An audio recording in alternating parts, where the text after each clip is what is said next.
saya cuma warga biasa. Saya mau menanya, tadi kan statement Pak Guru Gembul perihal kita harusnya berfokus menjadi pemilih yang tepat, bukan siapa yang kita pilih. Tapi bagaimana ketika kita sudah menjadi pemilih yang tepat dengan cara pemilihan yang benar, tapi sistem yang bobrok. Maka saya tanyakan, apakah hari ini partai di Indonesia sudah memiliki ideologi yang jelas, lain ideologi yang jelas, atau justru partainya saja belum memiliki nih lain ideologi yang jelas, seperti itu. Lalu sehingga nantinya ini akan berpengaruh pada bagaimana caranya agar pemilu yang kita ciptakan itu menjadi pemilu yang substansial, bukan hanya pemilu yang prosedural. Seperti itu Pak, terima kasih. Good question.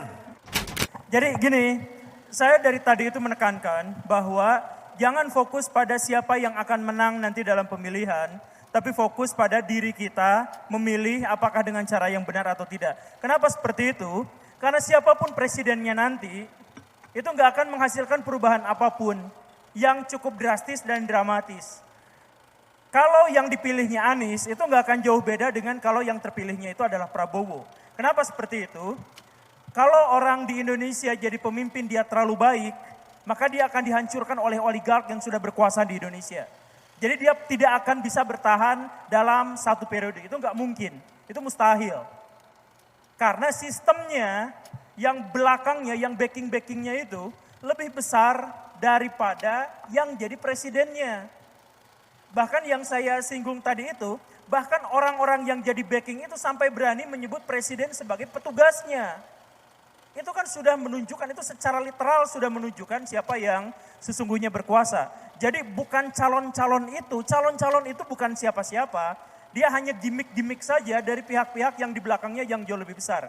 Jadi, nah apakah itu akan menghancurkan Indonesia? Ya tidak juga, cuman kondisinya kayak gini. Makanya jangan fokus pada siapapun yang nanti terpilih, tapi fokus pada diri. Terkait dengan ideologi, gini Bara ya, ideologi itu sudah salah sejak awal. Jadi apapun namanya ideologi, mau nasionalisme, mau komunisme, mau feminisme, yang isme-isme itu sudah salah sejak awal karena ideologi itu landasannya etika, bukan sains. Dan karena landasannya itu adalah etika, landasannya itu adalah spekulasi tentang benar dan salah dilihat dari kacamata etika. Jadi ketika Karl Marx nulis bukunya, dia bilang kapitalisme tidak boleh karena dia serakah. Serakah itu termanya etika, bukan sains. Ketika misalkan tadi ada feminisme, munculnya dari mana? Dari ketidakadilan yang dimunculkan oleh patriarki. Ketidakadilan itu bukan istilah sains, tapi istilah etika. Nah karena istilahnya diawali dari etika, maka kalau kita melihat bahwa partai politik ini sesuai dengan ideologi tertentu atau tidak dan sebagainya, menjadi ideologi saja sudah menjadi salah gitu. Dalam konteks itu.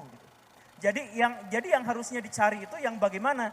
Yang harusnya dicari itu adalah orang atau pihak atau partai yang setidaknya transparansinya bisa kita lihat dan bisa dipertanggungjawabkan. Karena kalau misalkan bagus atau tidak, jelek atau tidak dan sebagainya, itu urusan media, urusan cukong, urusan orang-orang yang di belakangnya dan lain sebagainya. Makanya sekali lagi bukan fokus pada siapa yang akan kita pilih, tapi dengan cara apa kita memilih. Ya artinya itu lebih baik daripada golput. Karena golput itu menjadi tempat juga untuk mereka berbohong kepada kita. Jadi jangan pernah buat golput, tetap memilih apa sesuai hati nurani, menang kalah jangan menjadi target, ya kan ya. Betul.